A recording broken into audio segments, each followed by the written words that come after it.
예수님의 생애를 우리한테 전해주는 책이 복음서라고 하죠. 그 복음서 중에서 제일 먼저 기록된 책이 마가복음입니다. 마가복음. 근데 마가복음에는 예수님의 탄생에 대한 기록이나 혹은 족보에 대한 이런 기록이 전혀 없죠. 예수님의 생애에 대한 나중에 이제 30살 넘어서 있었던 역사적인 사실만 사실 그대로만 기록한 그런 책이 마가복음이죠. 근데 이제 마태복음으로 오면은 예수님은 그냥 역사적인 인물이 아니라 그 아버지가 아담으로부터 시작이 되는 아브라함부터 아브라함으로부터 시작되는 그런 유대 민족의 시조로부터 시작되는 그런 사람이다. 이러면서 예수님의 생애가 이제 격상되기 시작을 하죠. 성령으로 말미암아 잉태되었다. 남은 사람으로부터 태어난 사람이 아니다. 그래서 또 마태복음에 보면은 유대의 시조부터 조상부터 시작되는 것으로 사람으로서 성경에 예언되어 있는 사람이다. 그래서 거룩한 가계들을 완성시키죠. 그리고 이제 천사도 등장해서 가브리엘의 수태 고지가 있고, 그리고 세례 요한의 탄생서라도 이제 추가가 됩니다. 탄생되는 날 천사도 방문이 있었다. 그런 이야기가 이제 그 소위 크리스마스 예수님의 탄생설화에 이렇게 가미가 되고 있죠.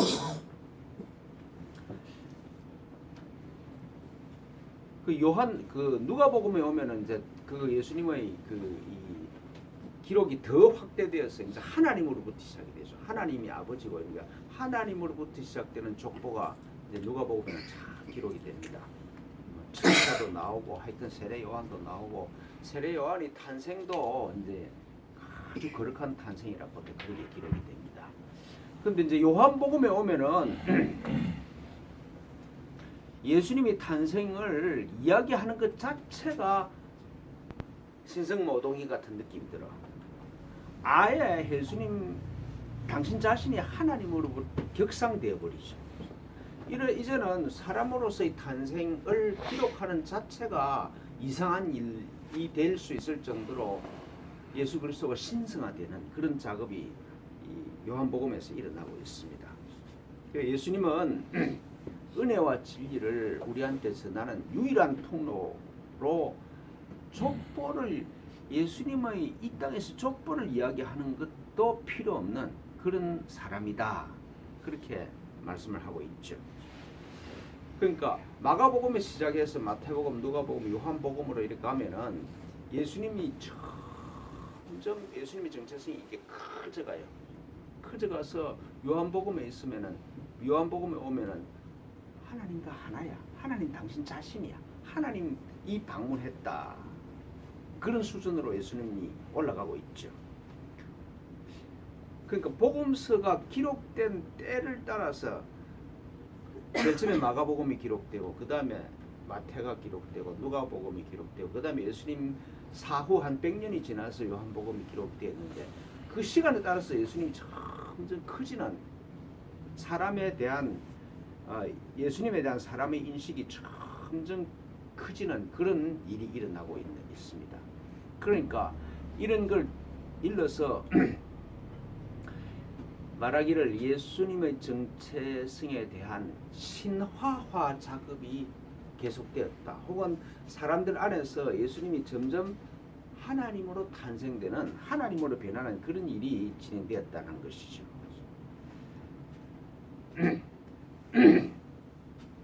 이런 일이 어떤 사람의 탄생이 격상되고 신화화되는 이런 일이 예수님 생애만 일어난 일은 아닌 것 같아요.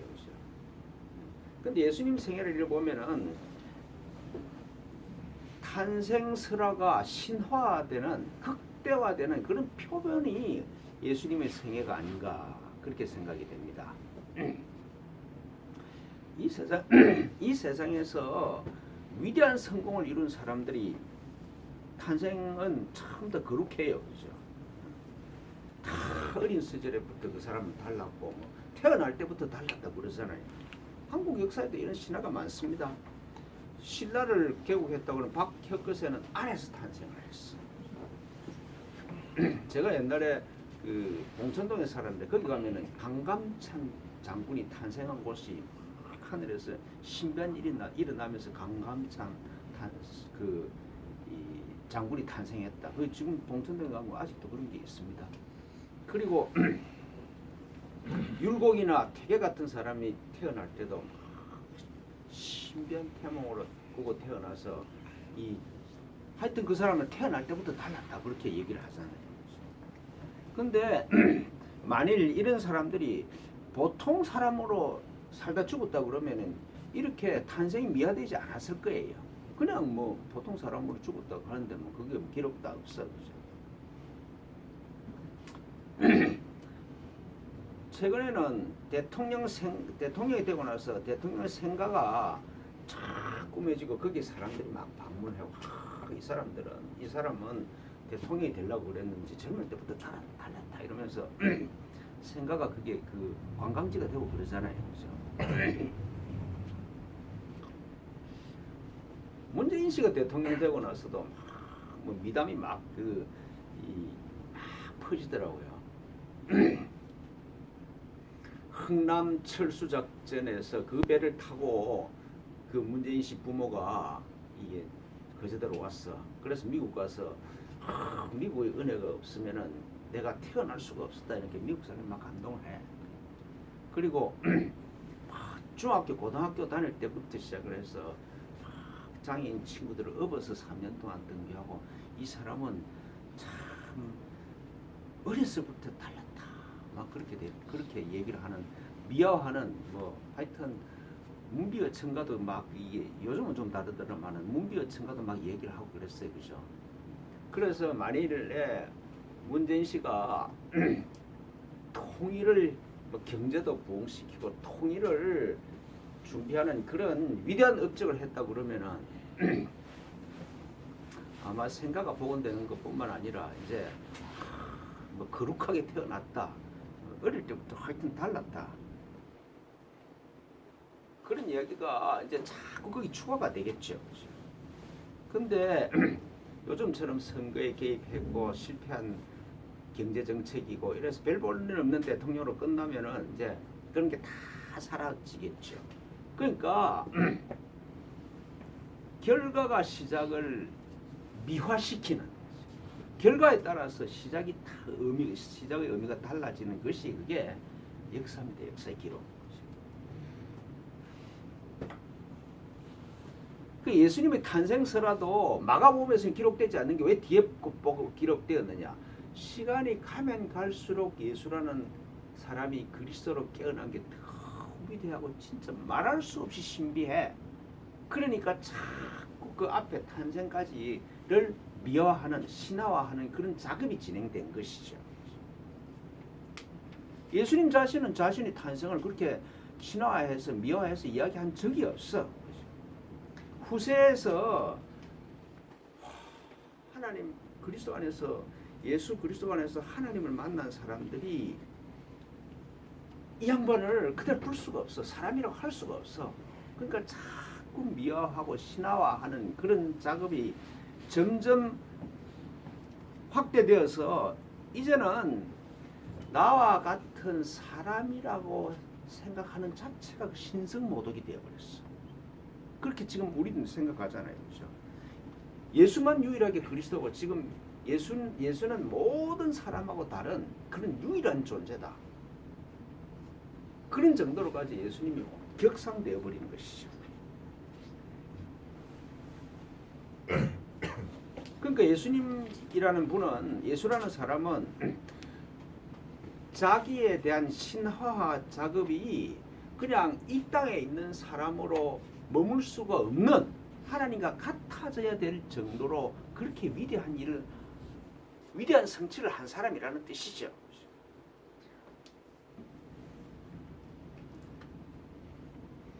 예수님을 이게 뭐 신화화한다 그런다 띄우려고 그러니까 그 사람만 띄우면 안 돼.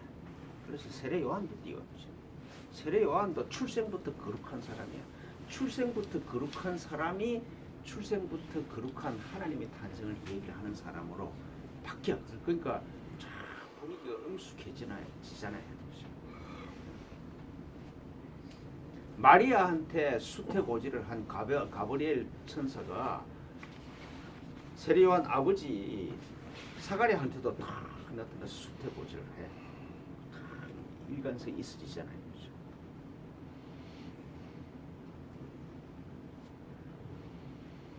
마리아에 대한 수태고지나 혹은 사가랴에 대한 그 요한의 수태고지나 그리고 뭐 오늘 이 본문에서처럼 예수님을 잉태한 마리아가 유대 지방의 한 산골에 있는 사가랴의 집에 방문했다. 이런 것들이 역사적인 사실이라고 할 수가 없죠. 역사적인 기록이 있기 때문에 사실 기록이 있기 때문에 이렇게 성경이 기록되었다. 그렇게 얘기를 할 수가 없습니다. 뭐 애벤 두 여자 시골에 사는 두 여자에 대한 기록이 뭐 중요하다고 그 제일 처음 기록했겠습니까? 그죠? 그렇잖아요. 뭐 아무도 알아보지 않는 애기 뵌 여자가 천진데 그 딱 두 사람을 찍었으면 기록한 그런 기록이 어디 있겠어? 그리고 성전에서 제사장 일을 하는 사가랴의 집이 유대 저 산골 동네에 있어. 말이 안 되는 소리잖아요. 그럼 거기 있다가 급히 예루살렘으로 방문해서 제사장 역할을 수행하나? 안 그렇겠죠.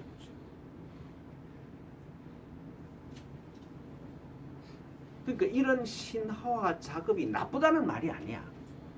어떤 사람의 업적을 보고 진짜 이 사람이 태어날 때부터 다르고 진짜 이런 다른 면이 있었구나. 이런 게 나쁘다는 게 아니라 이런 작업을 받을 만한 사람이 있었다는 사실이 중요한 거죠. 그렇잖아요. 누가복음서를 기록한 사람이 한테 어떤 감동이 있었길래 이런 정도로 이 사람을 신화화해야 했을까? 그게 중요하잖아요. 누가가 받았던 감동이 중요한 거지. 이게 뭐 역사적인 사실이냐 실제냐 아니냐 그건 별 중요하지 않습니다. 아니 누가복음과 같은 그런 감동을 그 복음서를 읽고 내가 받으면 얼마나 좋겠습니까? 와, 이런 존재가 있었네. 이런 사람이 살아 있었고 그 사람을 지금도 내가 사귈 수가 있네. 그러면 참 좋은 일이죠. 제가 생각하기에는 기독교의 문제 중에 하나는 성경의 기록을 전부 역사적인 사실이라고 해. 역사적인 사실이라고 하는 순간에 영적인 차원은 사라져버려요. 대표적인 사례가 육신의 부활이라고 그러죠. 육신이 부활한데 육신이 부활한 사람 봤습니까? 한 번도 못 봤잖아요. 그죠? 그러면서 육신의 부활을 믿어. 육신의 부활을 믿는 순간에 내가 하나님 아들로 깨어남이 진리라는 영적인 차원은 그냥 까맣게 사라져버려요. 사람의 의식에서. 그게 참 나쁜 일, 그게 뭐 괜찮은 얘기가 정말 악한 일이죠. 성경을 읽을 때 이게 사실이냐 아니냐 그게 중요한 게 아니라 저자의 의도가 뭐고 이 사람이 이렇게 기록할 수밖에 없었던 그런 필연적인 연유가 내 마음에 다가오는 게 중요한 것이죠. 그게 전부지. 모든 책이 그런 거잖아요. 모든 역사의 기록이 그런 겁니다. 지금 나한테 뭐가 중요하냐가 중요하지. 그게 소위 역사적인 사실이냐 아니냐는 그건 내 인생에 별로 중요하지 않아요. 지금.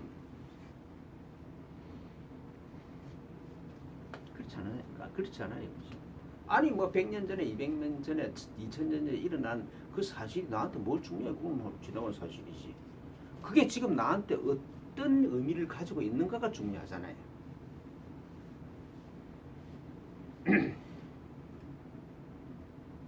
예수님을 잉태한 마리아가 사가랴의 집을 방문해가지고 사가랴 아들 엘리사벳한테 문안을 합니다. 문안하는 소리를 들을 때 엘리사벳의 배 안에 있는 아이가 뛰노는 것을 느끼고 그리고 그 아이가 뛰놀 때 성령의 감동이 있으면서 안에서부터 주체할 수 없는 기쁨이 흘러나오는 것이죠. 그렇게 기록을 하고 있지 않습니까? 그러니까 이런 현상이라 할 수 있겠죠. 하나님의 방문을 받거나 하나님으로부터 오는 감동을 경험을 하면은 그 사람의 의식은 영적인 차원으로 올라가죠. 정말 침묵 속에서 말할 수 없는 신비를 깨달으면은 기쁨이 차오르죠. 그런데 그런 하늘이 주는 초월적인 기쁨은 그 사람 안에서만 머물 수가 없습니다. 퍼져나가게 돼 있어. 나도 모르게 나가게 돼 있어. 그러니까 하나님의 감동을 받은 사람의 기쁨이 퍼져나가는 그런 광경이잖아요. 하나님의 감동이 뭐 받은 사람 안에만 머물라고 하나님이 주시겠습니까? 이런 일을 두고 예레미야도 그러잖아요. 하나님의 말씀을 전하지 않으려고 하니까 내 속에 불이 나서 견딜 수가 없다. 그렇게 말씀하시잖아요. 그런 일이 마리아한테 일어났어. 그리고 하나님이 하시는 말씀을 들은 사람의 말을 들을 때 우리도 기쁘잖아요. 그렇죠? 그 어떤 말을 딱 들을 때 저게 하늘로부터 온 소리면 듣는 사람들 힘이 확 생겨. 제가 최근에 들은 가장 감동적인 말은 진태로부터 들은 거예요. 내가 집배원이 아니라 나는 집배원의 역할을 하는 사람이다. 그 이야기를 너무 감동스러워. 자기 역할과 자기 정체성을 혼돈하지 않아. 그런 분별이 하늘로부터 오는 거지 그게. 그렇잖아요.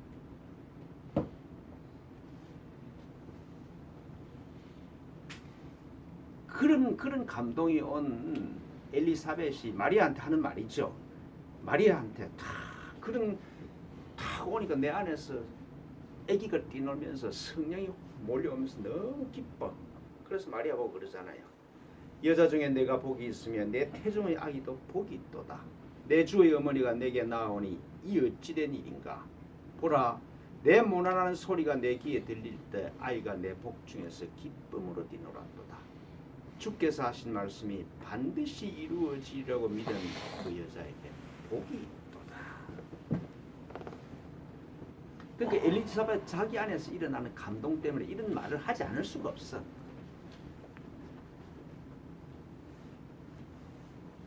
지금 내 안에서 일어나고 있는 일이 뭔지, 그리고 이런 은혜를 주는 사람이 누군지 이걸 확 깨달아져야 이런 감동이 일어나고 있지 않습니까?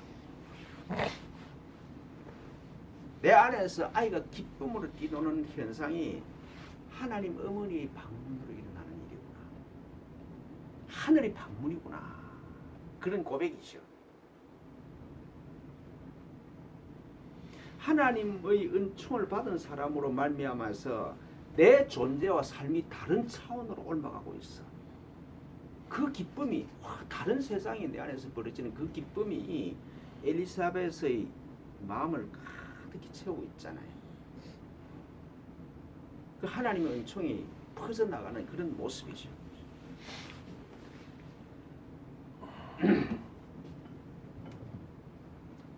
마리아와 엘리사벳이 둘이가 좋아서 어쩔 줄은 몰라. 그 믿음의 결론은 기쁨입니다. 기뻐. 그러니까 내가 뭘 얻어서 뭐 사업이 잘 돼서 건강해서 그래 기쁜 게 아니고 그거는 즐거움이죠.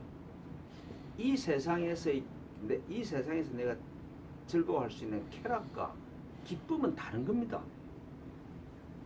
기쁨은 아무 까닭 없이 이 세상에서 어떤 근거 없이 존재 자체의 기쁨이고, 즐거움은 까닭이 있어. 이 세상에서 뭐 병이 나와서 기쁘고 뭐 돈이 생겨서 기쁘고, 그거는 그런 즐거움에는 일시적인 그냥 한번 지나가는 거야. 근데 이 두 여인 안에서 일어나는 기쁨이 온 세상을 바꾸는 힘이 있는 거잖아요. 그렇죠. 이 지금 두 여인이 함께 가지는 이 기쁨 때문에 온 세상이 이렇게 변한 거잖아요. 즐거움은 내 안에서 끝나지만은 기쁨은 이렇게 퍼져나가게 되어 있습니다. 그래서 예수께서 하시는 말씀이잖아요. 두세 사람이 내 이름으로 모인 곳에 내가 함께한다. 그런 말씀입니다. 그 말씀이 이루어지고 있는 현장이잖아요.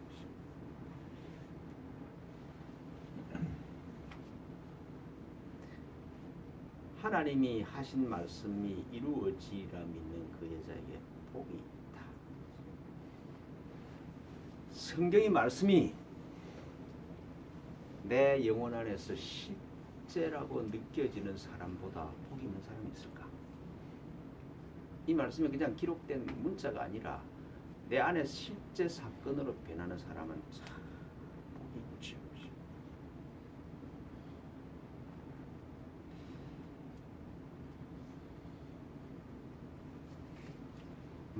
마리아로부터 지내지는 그 어떤 힘이 엘리사벳이 이렇게 고백하게 하는 것이죠. 그러니까 복이 있는 사람을 알아보는 사람도 복이 있는 거예요, 그죠? 뭐 비유로 부자 옆에 살면은 뭐 하여튼 맛있는 거라도 얻는 거죠. 성경의 말씀이 믿어지는 사람만 복이 있는 게 아니라 믿어지는 사람 옆에 있는 사람도 복이 있는 거야. 그래서 그러잖아요. 믿음이 있는 사람이 이 세상의 복의 근원이다. 그렇지 않습니까? 하나님 나라에서 사는 사람만 복이 있는 게 아니라 하나님 나라에 들어가는 사람 옆에 사는 사람도 그건 등달아 복이 있는 거야, 그죠? 복의 근원으로 사십시오.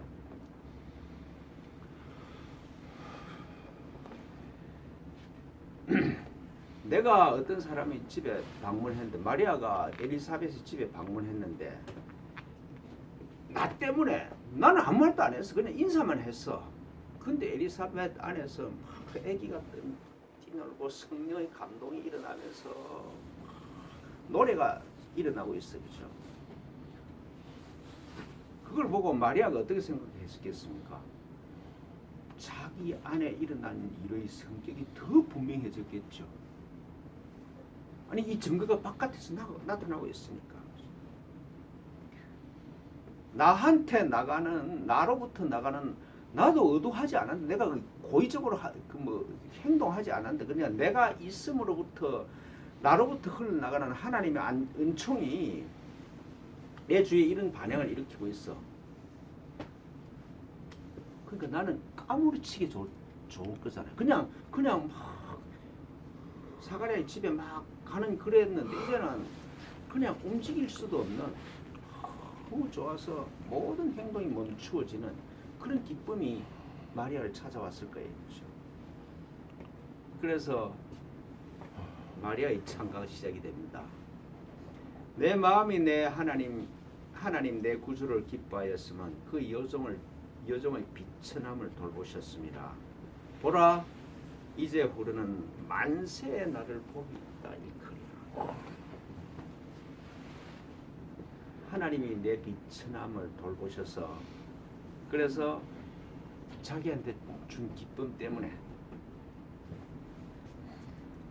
모든 것이 하나님으로부터 시작되고 하나님으로 돌아간다는 그 깨달음의 기쁨 때문에 내가 만세 복 있는 사람이구나.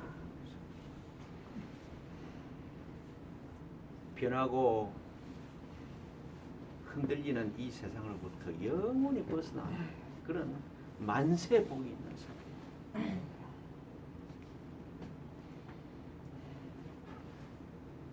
내가 에고에서 그리스도로, 중생에서 부처로, 시간에서 영혼으로, 공간에서 무한으로, 형상에서 무형상으로 상락 아정의 진리로 깨어나는 그런 기쁨이잖아요.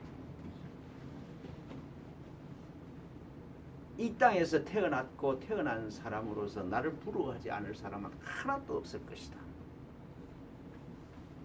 더 가야 할 곳도 없고 더 해야 될 일이 없는 지금 여기의 충만함으로 마리아가 깨어난 거잖아요.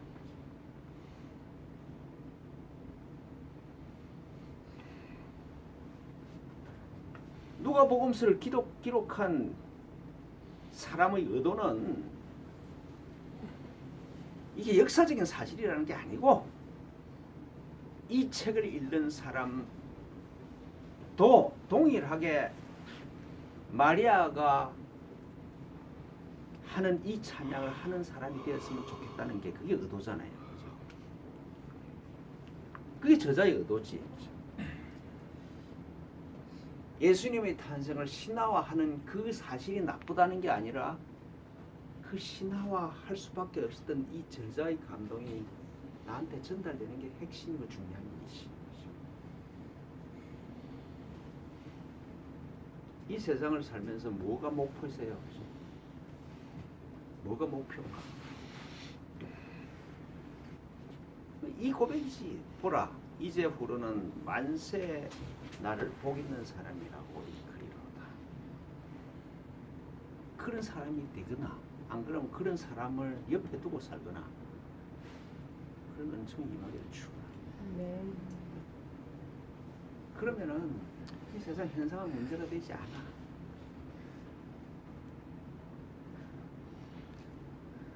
좋잖아요. 보라, 이제후로는 만세 나를 복 있는 자라고 할 것이다.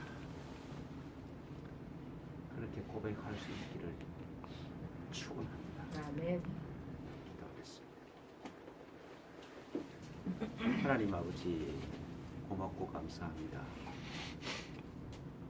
마리아의 찬미가 내 인생의 참 고백과 찬양이 될 수 있도록 축복하여 주십시오.